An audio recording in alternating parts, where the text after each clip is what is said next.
what has become a vibrant conversation within the Democratic Party, the notion of abundance as an agenda, kicked off by this book, Abundance by Ezra Klein and Derek Thompson. Apparently, Derek Thompson also has a Substack going. We'll throw abundance. I get rid of all the jacket covers because I can't read the damn things. They keep sliding, so I just throw them away. And but it's abundance if that's looking. What's your view of abundance when you because you don't go on there? I'm pro abundance. Yeah. What Yeah, what is yeah. it?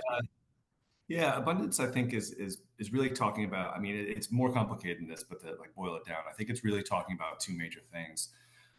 One is it's talking about like abundance, build things, right? And that can be housing, that can be energy, that can be technology, right? And technological developments. And then the second thing it's really talking a lot about, which is tied to the first, is state capacity.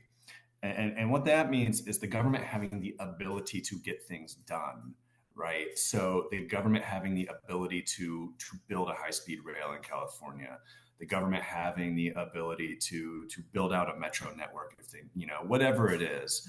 And a lot of the times it's about like the kind of, the great example that everybody in Virginia will remember is the VEC during COVID, right? Having the state capacity to run an unemployment insurance program Oh yeah, when a lot of people go onto it. And the reason why a lot of states have problems with that was because state capacity, right? They didn't have the technological systems in place. They didn't have the workers in place. And so abundance is really about making government work better in the name of building the things that will ultimately, hopefully, build abundance for more people.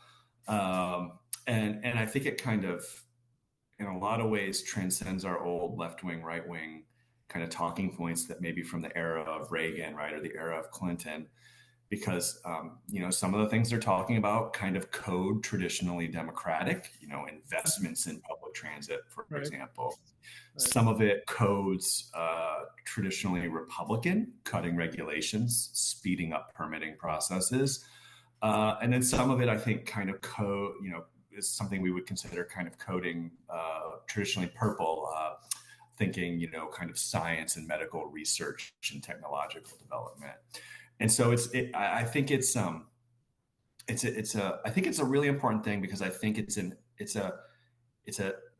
a way of looking at government that I think fits with where we are in 2025, when a lot of the ideological prisms people look through are kind of more responsive to 1980 or Okay, 1992. okay, And okay. and I would argue, I don't like it, but I would argue one of the reasons why MAGA has been successful is it is also a framework that looks at the world as it exists in 2025, as opposed to a world that exists in 1980. It's hitting people where they are. Right, I think the answers are wrong, and I think the mentalities of it are wrong.